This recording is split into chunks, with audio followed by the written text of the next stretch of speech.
All right, Media Day, and we are joined by Bill Elliott from Celina. We all know him from 4A Division II, but we're talking Division I now. Let's start off by talking. How do you feel about moving up a division? And just when you move up, some of the big players, they move up as well. So you're not going to see the Argyles and Heritages and Melissas. But talk about getting up to Division I there, Coach.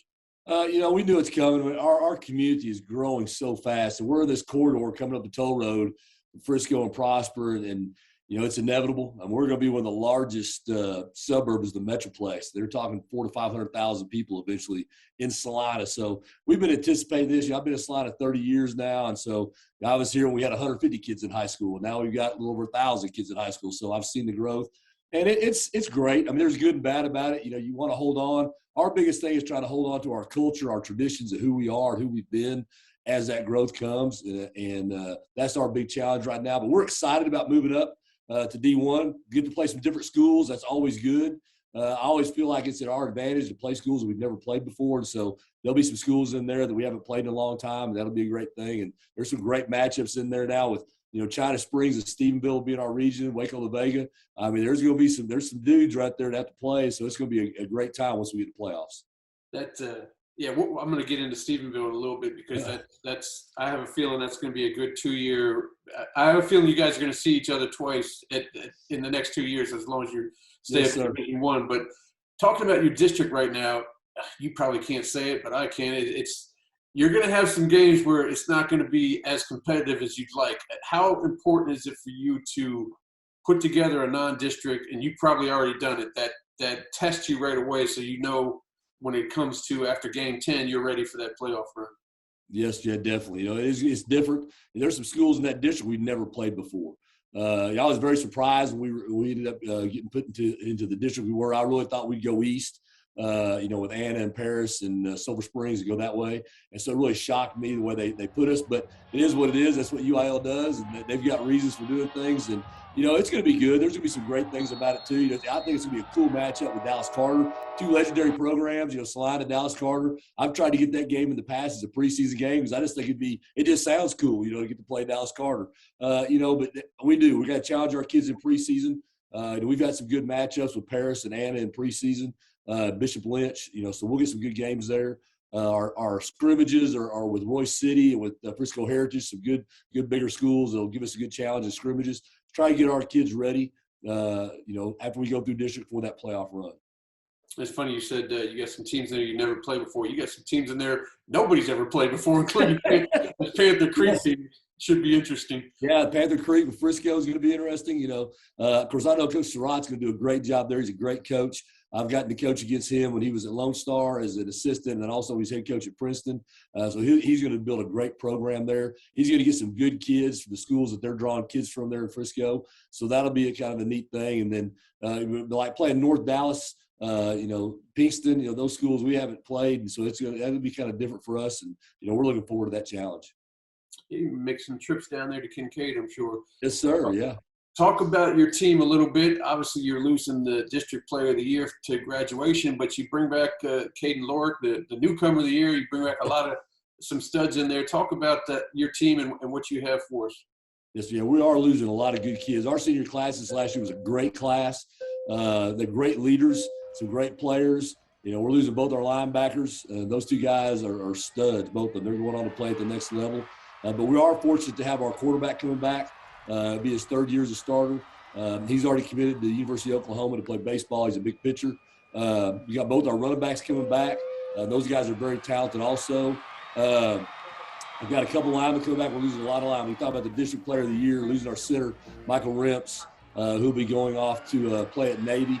That's a huge hole to fill. He's going to lift at the state powerlifting meet today. He's one of the top lifters in his weight class. Squatted 800 pounds 2 weeks ago at the regional powerlifting meet. So losing him is a huge factor. But we've got a lot of good young kids that are still coming back, a good core of good kids that will lead that team. And then our JV was undefeated, had a great season. So a lot of those kids will be coming off. So it's kind of what Celina's always been known for. We find kids that step up every year. I've been here 30 years, and I think, man, next year's going to be rough. We'll lose these kids. But kids that are raised here in Celina, they just know they're supposed to step up when it's their chance. And those kids are ready to get their chance now to play on Friday nights for the Bobcats. That's awesome. Looking into spring ball coming up here, is there a certain position where you got your coaches looking like, okay, you just talk about players that you need to step up? Are you guys eyes over here? Is there a certain place where you really got to kind of hone in on during spring ball?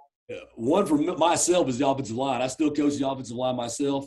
So I'm graduating 4 starters that were, great players. And so we've got to fill a lot of shoes right there. A lot of guys got to step up. And so, we're already looking at that. We're in the weight room right now with those guys and working them hard, working through off season, kind of testing them a little bit to see who's going to take that role. We're losing a big receiver in Brower Nickel, who was a great receiver for us this last year. So we need somebody to step up and be that big go-to guy at the receiver position. So our receiver coach is, he's really doing a lot of things right now to kind of find those guys and see who's going to step into that role. Defensively, we're losing some really good defensive linemen. William Pace, who is an all-state player for us, is going to play rugby at Arkansas State. He's also lifted the state power to meet championships this weekend. Phenomenal player. So having to replace him is going to really be a big role for our defensive line coach. So we're doing a lot of things right now to find those guys to fill in those spots that we've had so that we're ready to come. Now you brought up, and I'm excited about it too, that the Celina Carter game where you 2 legendary programs going at it, but there's another legendary program that you mentioned earlier with Stephenville, and them shaking those daggone things throughout the whole game make me go deaf. But talk about having to probably find your road through them in the next 2 years if you want to get to where you're going and having to play a program like that. Yeah, well, they do a great job. Their coaching staff is phenomenal. They've got great kids. They've got a lot of tradition like Celina does. They expect to win. That's just the way they've been, ever since Coach Briles was there and what they developed. And, it's going to be a huge challenge. We were fortunate enough to play them a few years ago. I think it's probably 4 years ago we played them in a playoff game, and we were able to come out on top and got that victory. So that's the only time we've ever played Stephenville, And so that was a big buildup for us with our kids when we played then. It'll be the same thing this next time we go around these next 2 years. Be a big buildup because it will be 2 big powerhouse names. Just the legacy that both these schools have. It will be a huge game, and it's going to be fun because that's the kind of games you want to coach in. It's the kind of games you want to play as a player to play against the best. With them coming off a state championship, it's going to be a great matchup. Man, I look forward to that. I hope we're there playing against that because that means we're doing pretty good. So that would be awesome. Yes, well, I'm looking forward to seeing this Celina team back at AT&T late December. That'd be awesome. Man, I tell you what, you talk about your guys going off to play rugby, powerlifting. I mean, if people don't know it because you decided to wear sleeves today, but it's because they have to try to match up with the strength you got going there. I can see why these kids are powerlifting. I was like, Coach looks like that. You don't look like that guy from inside high school sports. I'm getting old, man. I'm not like I used to be. I can promise you so. I'm just trying to hold on right now. Well, I appreciate you joining us, and good luck the rest of the way, Coach. Thanks, Ward. I appreciate it, man. Great to have a great day.